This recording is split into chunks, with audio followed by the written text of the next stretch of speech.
आगम भाव जाने जशोवंत गारकटा जंत्र जाने अनंत आगत नागत च्युत भणे बल दास तत्व बखाणे भक्ति भाव जाने जगन्नाथ पंचसखाए ओडिया महंत नेछ पतित उधारिबा पाई प्रकट होइले ओडिशा भूमि। आज आपण मानंकु प्राचीन ऐतिह्यर स्थान दर्शन कराइबी। श्रीक्षेत्रर एक अति प्राचीन मठ जगन्नाथ दासंकर साधन पीठ जगन्नाथ धामरु जगन्नाथ दासंक विषय रे आपण मानंकु अल्प समय भितर किछि सुना देवी। देखंतु ये मठटी पूरा जराजीर्ण अवस्था अछि। एटा एते दिनर प्राचीन मठ यह एक ऐतिह्य किंतु सरकार दृष्टि बोध हुए एपर्यंत ये मठर रक्षणाबेक्षण उपर पड़ी ना।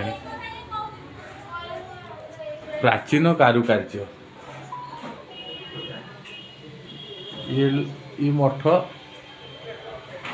सबु मठ ध्वंस पाईगला। कौन सी मठर अस्तित्व मध्य आमे माने मन पकईले आ मिलिबो नाही। जो जो मठ सब उत्तर पार्श्व दक्षिण पार्श्व एमार मठ यही मठटा अच्छी एपर्यंत आपण मानक पाइंका गोटे स्मृति भलिया मु याकू साइतिक रखिया पाइंका आपण मानकर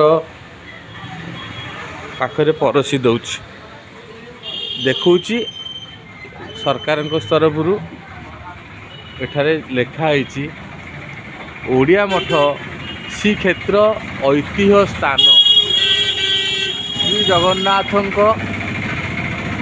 परम भक्त श्री जगन्नाथंक दासंक द्वारा यही मठ प्रतिष्ठित ओडिसी वैष्णव परंपरार यह मूलपीठ और गजपति मानकर राणी हंसपुर यह थिला।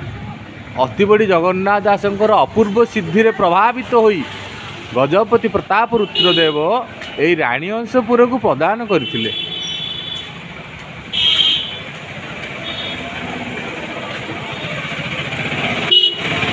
अति बड़ी परंपरा रे श्री जगन्नाथ दास थिले मूल आचार्य।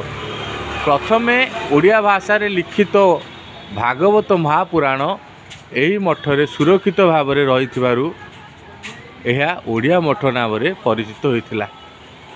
ओडिया भागवत यही मठरे आज पर्यंत प्रथम भागवत जहाँ हस्तलिखित जगन्नाथ दासंक द्वारा यह यही जगह सुरक्षित होई रही अछि।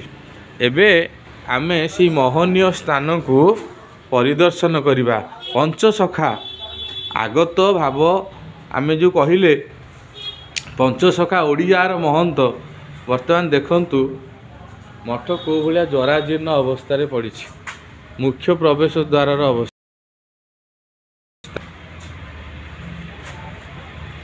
हे प्रभु प्राचीन पीठ एभली अवहेलित किंतु नुआ नुआ पीठ गुड़िक सब डुप्लिकेट मूर्ति एवं प्लास्टर ऑफ पेरिस तैयारी मूर्ति रे समस्ते मजिजती। किंतु देखंतु वास्तव रे जोठी जगन्नाथ दासंकर साधन पीठ जोठी दिने रानी माने एकत्रित होई भगवान श्री जगन्नाथ दासंक ठारू श्री भागवत ओडिया भागवत शुणुथिले।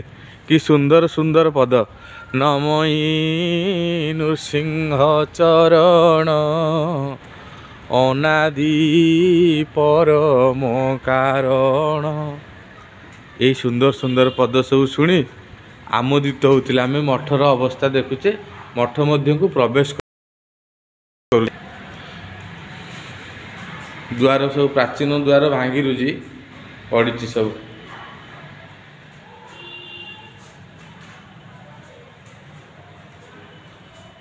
आपण मानक ए स्थान कहीं परिदर्शन कराइबे नहीं, कारण सत आजिकल समस्त को विश्व लगे, सत्यम अप्रियम। देखु ये मठर अवस्था, रास्ता किए गोटे आसिले से जापर कुआड़े जीव कौन।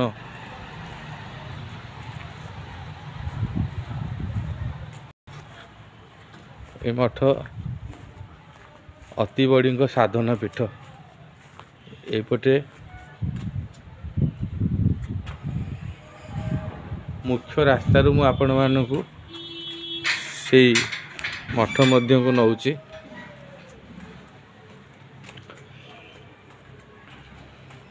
एठारे जगन्नाथंकर अणसर समय फुलुरी तेल एठारू जाए।